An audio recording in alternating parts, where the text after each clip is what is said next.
Hello, xin chào các bạn đã quay trở lại với kênh YouTube Review 5 phút. Ở cuối tập 210, sau khi Thạch Hạo đi tới vô nhân khu, anh ấy đã ngay lập tức gặp phải thứ bí ẩn đang không ngừng hút lấy đám tu sĩ để hấp thu. Thế nhưng, cũng đúng vào lúc Thạch Hạo bị luồng khói đen bao trùm lấy thân thể thì anh ấy cũng phát hiện thứ kia chỉ là một con mắt. Tuy nhiên, chưa kịp để Thạch Hạo hành động thì ở phía trước, con mắt kia lại đột nhiên phóng ra một luồng huyết sắc màu đỏ như muốn nhấn chìm tất cả. Cầm Đại La Tinh kiếm trong tay, Thạch Hạo phóng ra một tia chớp rồi đánh thẳng về phía con mắt. Đáng tiếc, con mắt kia đã phóng ra một đoàn sương mù đỏ lòm rồi phá tan lôi điện. Làm xong, nó liền quát lớn nói, huyết trì tái hiện, diệt. Dứt lời, huyết sắc bên trong dâng lên, thế nhưng đối diện với nó, Thạch Hạo cũng ngay lập tức dùng lôi phản đánh xuống. Nhất thời, khi lôi điện ầm ầm đánh vào huyết trì, mọi thứ cứ như nổ tung. Cứ thế, huyết trì đỏ rực bao phủ lấy cơ thể Thạch Hạo cũng biến mất. Giờ khắc đó, một con mắt đen thui hiện ra rồi nhìn Thạch Hạo nói, đáng tiếc, ta chỉ còn lại mỗi một con mắt này. Nghe nó nói vậy, Thạch Hạo kinh sợ. Nhìn kỹ lại, anh ấy còn thấy con mắt đó còn bị một khúc chiến mâu cắm vào. Tới đây, Thạch Hạo định cùng nó đối thoại với nhau, rồi một hồi trôi qua, hai bên lại tiếp tục động thủ. Nhất thời, phía sau Thạch Hạo ánh vàng lóe lên. Ngay sau đó, bảo thuật Liễu Thần cũng liền thi triển, một thanh kiếm vàng chói xuất hiện, Thạch Hạo phóng thẳng công kích về phía trước. Đối diện với nó, con mắt kia cũng dùng ra bảo thuật kinh người đón đỡ, ầm một tiếng, hai đòn công kích vỡ nát. Thế nhưng đúng vào lúc đó, ở nơi đôi mắt kia, thanh chiến mâu rỉ sét kia lại đột nhiên bong chóc để lộ ra một thứ gì đó trấn áp con mắt. Cũng vì vậy, con mắt kia gào thét, nó liên tục rỉ ra huyết sắc. Nhân cơ hội đó, cầm kiếm trong tay, Thạch Hạo liên tiếp vung ra công kích. Đến khi lưỡi kiếm đánh vào, con mắt kia hét thảm, nó nứt toác, huyết sắc lại một lần nữa văng ra. Thế nhưng tới đây, con mắt đột nhiên hỏi, người biết bảo thuật của nó sao? Cây liễu kia còn sống đúng không? Lời nó vừa dứt, nó liền tạo ra một cái hố đen và thu lấy Thạch Hạo và đồng quy vu tận. Thế nhưng, đúng vào lúc đó, thanh kiếm rỉ sét đang cắm vào con mắt lại cùng kiếm thai của Thạch Hạo có cảm ứng khiến con mắt đau đớn. Sau đó, bùng một tiếng, thanh kiếm rỉ sét kia nổ tung, phá tan con mắt, kiếm thai của Thạch Hạo cũng tự động phóng ra kết liễu nó. Khi sinh linh kia biến mất, nơi đây trở lại bình thường, cầm kiếm thai trong tay, Thạch Hạo cảm thấy kinh ngạc. Hít sâu một hơi, anh ấy lại tiếp tục tiến về phía trước. Thế nhưng chẳng bao lâu, Thạch Hạo lại tới được một vùng đất không người. Sau đó, chớp mắt anh ấy hiện lên một cái trận pháp.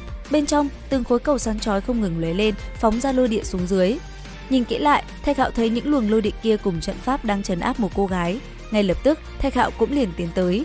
Đến khi tới gần, Thạch Hạo liền nhận ra cô gái kia chính là Thanh Tiên mình từng giao chiến với nàng ở linh giới. Đáng tiếc, khi Thạch Hạo đến gần, nữ nhân kia cũng đã thoi thóp, cô ta chỉ có thể thều thào nói ra vài tiếng với Thạch Hạo rồi gục xuống.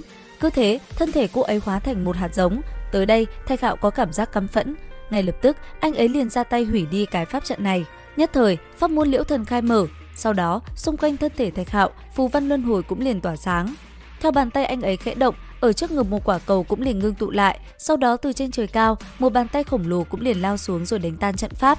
Khoảnh khắc va chạm, một tiếng ầm ầm cũng liền bạo phát. Khi luồng ánh sáng chói mắt tan đi, chỉ thấy nơi đây khói lửa mịt mù. Toàn bộ những quả cầu lôi điện trong pháp trận tan vỡ, từng luồng ánh sáng như sao băng cứ thế từ pháp trận rơi xuống. Còn hạt giống mà Thanh Tiên tạo thành, nó liền được Thạch Hạo chôn tại nơi này. Làm xong, Thạch Hạo phóng người đi về phía trước. Cứ thế, anh ấy băng qua những khung cảnh thơ mộng, nơi đó có từng luồng ánh sáng bảy màu đang không ngừng lóe lên. Và không lâu sau, Thạch Hạo rốt cuộc cũng dừng lại. Nhất thời, chớp mắt anh ấy liền hiện lên một cảnh đẹp đến ngây người. Tới đây, Thạch Hạo nghe thấy từng tiếng đàn đang không ngừng vang xa. Cẩn thận nhìn lại, anh ấy thấy một cô gái xinh đẹp đang gảy những khúc tình ca êm ái. Bất chợt khi đó, Thạch Hạo tự thi thao lẩm bẩm nói, khí tức tiên nhân, chẳng lẽ đây là một tiểu thiên địa còn sót lại từ kỷ nguyên tiên cổ? Lời Thạch Hạo vừa dứt thì anh ấy nhìn thấy ở phía xa lại bất chợt xuất hiện hai bóng dáng một nam một nữ đang cùng nhau giao chiến. Hai người này chỉ cần động nhẹ tay chân, từng luồng khí tức phóng ra rồi va chạm đã làm cho người ta phải sợ hãi. Thế nhưng, cũng đúng vào lúc cô gái đang đánh đàn kia dừng lại thì hai người kia cũng tách nhau ra rồi tiến về phía cô ấy. Sau đó, cả ba người đem theo một con kỳ lân cute tiến về phía rừng trúc. Vừa gặp nhau, đối diện ba người họ, Thạch Hạo bất chợt lẩm bẩm nói, sao lại vẫn còn kỳ lân tồn tại? Rốt cuộc là ta đang mộng du trong tiên cổ hay tiên cổ đang tái hiện? Thế nhưng, chưa để suy nghĩ của Thạch Hạo chấm dứt, cô gái phía trước đột nhiên lên tiếng làm anh ấy tỉnh táo lại.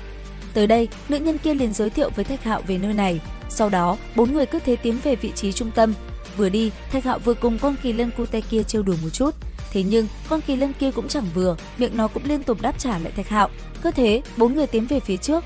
Không lâu sau khi đi qua rừng trúc, chớp mắt mọi người liền xuất hiện một cảnh tượng huyền ảo, đó là một tòa kiến trúc đồ sộ, xung quanh nó có những con kỳ lân đang cất lên từng tiếng gầm thét.